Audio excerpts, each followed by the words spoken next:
খগেন মুর্মু, আমাদের শঙ্কর ঘোষ একজন এমপি। খগেন মুর্মু তো শুধু এমপি নয়, উনি বিভিন্ন সাংবিধানিক পদে থেকেছেন তার দীর্ঘ রাজনৈতিক জীবনে।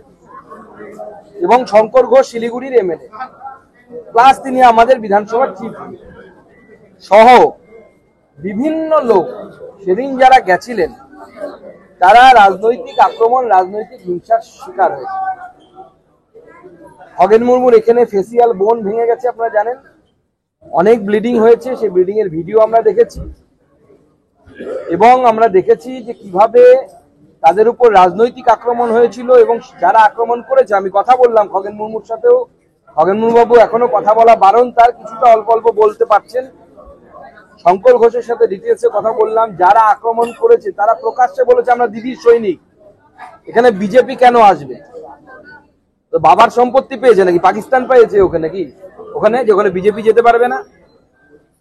এবং আমরা পরিষ্কার বলে দিতে চাই, যাদের নাম এবং ফটো দেখা গেছে, পুলিশ যদি এদের বিরুদ্ধে ব্যবস্থা না নেয়, বিজেপি বিজেপির মতো করে ট্রিটমেন্ট করবে। আমাদের শঙ্কর ঘোষ সহ, খগেন মুর্মু সহ, বাপি গোস্বামী থেকে শুরু করে কেউ নেই এখানে। আমাদের কয়েকজন আছে যারা গেছিল, তারা প্রত্যেকে মার খেয়েছে, একজনও নেই যারা মার খায়। আর মমতা বন্দ্যোপাধ্যায় এখানে এসে নাটক করছেন। উনি রাজ্যের এই অংশে থাকার পরেও একজন সাংসদ যেখানে এইভাবে আক্রমণের শিকার হলেন, এখনো কেউ অ্যারেস্ট হয় না কেন? এরকম অপদার্থ পুলিশ মন্ত্রী থাকার থেকে তাকে বন্যার জলে ফেলে দিলে ভালো হবে। আমার ট্যাক্সের টাকায়, আমাদের ট্যাক্সের টাকায় এই পুলিশদের মাইনে হবে, মমতা বন্দ্যোপাধ্যায়ের মাইনে হবে। মমতা বন্দ্যোপাধ্যায় এসি গাড়িতে চড়বেন, আর তিনি আমাদের লোকেদের রক্ত ঝরাবেন, উত্তরবঙ্গের লোকেদের, আদিবাসী লোকেদের রক্ত ঝরাবেন। এটা মেনে নেওয়া যায় না। খগেন মুর্মু শুধু একজন সাংসদ নন, তিনি পশ্চিমবঙ্গের একটি জেনারেল সিট থেকে বিজেপির দেয়া এসটি ক্যান্ডিডেট, তিনি জিতে এসেছেন জেনারেল সিট থেকে। আদিবাসী সমাজকে সম্মান দিতে না পারেন, ঠিক আছে। দ্রৌপদী মুর্মু মাননীয় রাষ্ট্রপতিকে নিয়ে আপনারা বাজে কথা বলবেন, ঠিক আছে, আমরা সেটাও মেনে নিচ্ছি। কিন্তু আদিবাসী সমাজের মানুষের রক্ত ঝরানোর অধিকার মমতা বন্দ্যোপাধ্যায়কে কেউ দেয়নি। আজকে এই মেডিকেল বুলেটিন, তাতে আমরা পরিষ্কার দেখতে পাচ্ছি খগেন মুর্মু, আমি পড়ে দিচ্ছি আপনাদের জন্য, 60 years old male, resident of Malda, West Bengal, India, PIN number so admitted to this hospital on 6th of this month as a case of facial injury following alleged history of assault, comorbidity, hypertension and diabetes mellitus. Hypertension, diabetes mellitus আজকালকার দিনে সবার থাকে, আমারও আছে। আমার এই 45 বছর বয়সে হাইপারটেনশন এবং ডায়াবেটিস আছে। তো স্বাভাবিকভাবে মেন সমস্যা হচ্ছে এই যে এখানে যে বোনটা, ফেসিয়াল বোনটা ভেঙে গেছে। 6 সপ্তাহ কমসে কম লাগবে, ডাক্তারবাবুরা বলেছেন। খগেন মুর্মু যেটা আমাকে জানালেন এটা ঠিক হওয়ার, তার মধ্যে 1 মাস অর্থাৎ 4 সপ্তাহ তাকে কথা বলা যাবে না, খুব কম কথা বলতে হবে। এবং এর সাথে সাথে শঙ্কর ঘোষও অসুস্থ। শঙ্কর ঘোষের যে ব্লান্ট ট্রমাটিক ইনজুরি রাইট শোল্ডারে আছে এবং কোমরবিডিটি হাইপারটেনশন আছে তারও। কিন্তু আমরা খুব কনসার্ন যেভাবে আক্রমণ হয়েছে, এবং আক্রমণটা পুরোটাই পলিটিক্যাল। কারণ তারা পরিষ্কার বলেছে আমরা দিদির সৈনিক, বিজেপি এসছে বিজেপিকে মার। কি ধরনের রাজনীতি মমতা বন্দ্যোপাধ্যায় রাজ্যে তৈরি করতে চাইছে? ভারতবর্ষের অনেক রাজ্যে তৃণমূল কংগ্রেসের ক্ষমতা নেই, তো সেখানে যদি মমতা বন্দ্যোপাধ্যায় বা তৃণমূল কংগ্রেসের লোকেরা যায়, তাহলে বা তাদের পরিবারের সদস্যরা যায়, আমরা কি পাথর দিয়ে হামলা করব না করি? এই যে মানসিকতা, দেশের মধ্যে দেশ বানানোর মানসিকতা, বাংলার মধ্যে পকেটে পকেটে পাকিস্তান বানানোর যে চক্রান্ত মমতা বন্দ্যোপাধ্যায় করছেন, এটা আমরা সহ্য করব না। হয় পুলিশ অ্যারেস্ট করবে, না হলে আমি এখানে বলেছি আমাদের জেলার নেতাদেরকে আমি আগ্রহ প্রকাশ করেছি, তাদেরকে অনুরোধ করেছি প্রত্যেকের ছবি বড় বড় করে টাঙিয়ে পোস্টার লাগাতে শিলিগুড়ির বুকে। আমি জলপাইগুড়িতেও বলবো যে এই ব্যক্তিদেরকে দেখতে পেলেই বিজেপি অফিসে খবর দিই, বাকিটা যা করার বিজেপি করবে, যদি পুলিশ অ্যারেস্ট না করে। আর পুলিশ যদি অ্যারেস্ট করে, এফআইআর করা উচিত সুমোটো। 24 ঘন্টার বেশি সময় হয়ে গেল একজন কেউ গ্রেফতার হলো না। এটা যদি বিজেপি শাসিত রাজ্যে কোন বিরোধী দলের সাংসদের সাথে হতো, তাহলে কি হতো?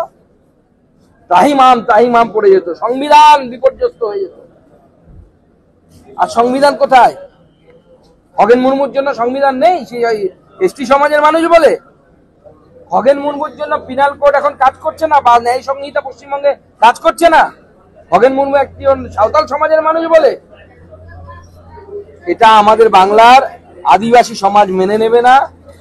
আমরা প্রতিবাদ করব এবং আগামী দিনে এই প্রতিবাদ লড়াই হাইকোর্টে হবে, অর্থাৎ আইনি পদ্ধতিতে হবে, রাস্তাতে হবে। মমতা বন্দ্যোপাধ্যায় ভেবেছেন মুসলমানদের কিছু সাম্প্রদায়িক মুসলমান আছে, আমি সবার কথা বলছি না, যারা তৃণমূল কংগ্রেস থেকে করে কমে খায়।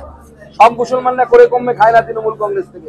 80% মুসলমান যারা, তারা অন্য রাজ্যে পরিযায়ী শ্রমিক হিসাবে খেটে খাচ্ছে।